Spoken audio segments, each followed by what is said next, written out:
recipe from my vintage notebook. Wafer chocolate cake. This is no-bake cake, very quick and easy to prepare. Not too many ingredients. All we need is this already pre-made wafers, some chocolate, butter, heavy cream, some alcohol, and hazelnuts that I'm going to chop in a little bit. I'm going to start by melting the chocolate, and I have a cup of chocolate. I started my double boiler. This will go into that boiler to melt, and later on I'm going to add some heavy cream, which is already quite warm. I warmed it up, and my alcohol, and I'm going to start chopping the nuts while this is melting. And we need a cup of nuts, and I'm not going to use the entire whole pack of, this is 10 of these wafers. I'm going to use only half of it. So you can use your food processor to chop the nuts. I'm going to do the old-fashioned way. I'm going to crush them with my hammer. So this will be noisy. I'll get back and we'll continue.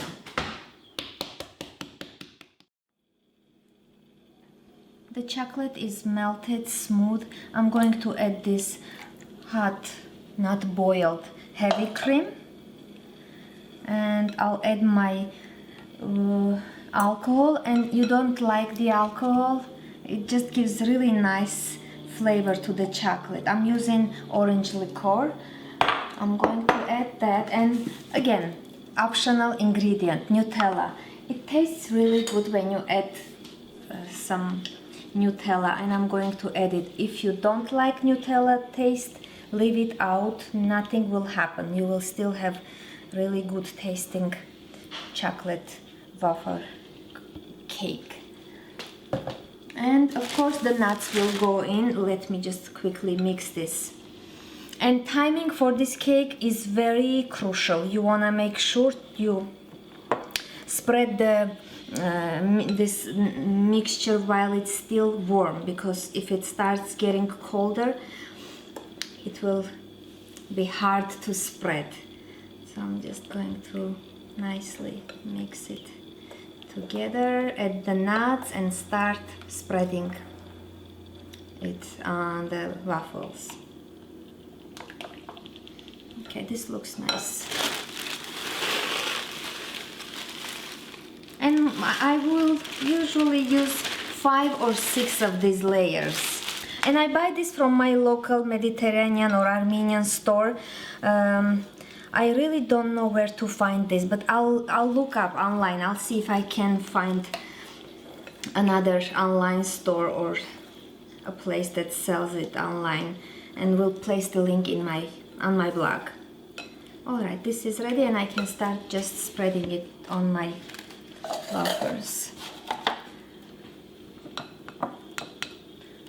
I may need a spoon.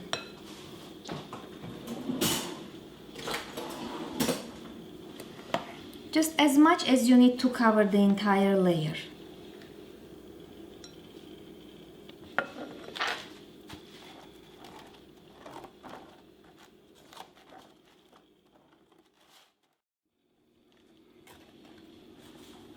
I ended up using 6 layers, so this will be the last one. And many of you may already know this is the cake that needs a heavy pressure on top. So as my mom used to do it, I'm going to place a heavy teapot on my cake and let it sit for probably an hour or so we can continue working on this cake. So I'll see you in an hour.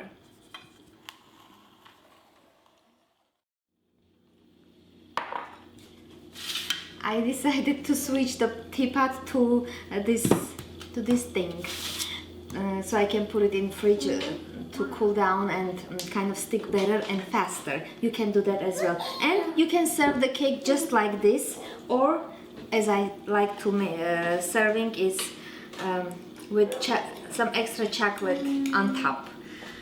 And I'm saving a little bit to drizzle the nuts later on, because I'm decorating this with nuts. And very simple, very easy. You're going to spread this on top of the cake, and it's okay if it starts dripping from the sides. That's even better for giving it nice design. And a little bit more.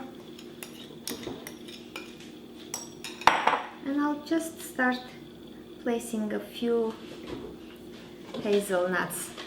And again, this is completely optional. The cake will taste great without this ganache on top, but it will look so much better with this. Alright. And I'll sprinkle a little bit in the center, just like this. And I'll just place a few on top. And then later drizzle with chocolate. As simple as this, another great tasting and very easy cake to make. Detailed recipe as always on my blog and link in the description. Questions, comments, I'm always happy to hear from you. And if you like the video, thumbs up and subscribe if you didn't subscribe yet. Thank you for watching.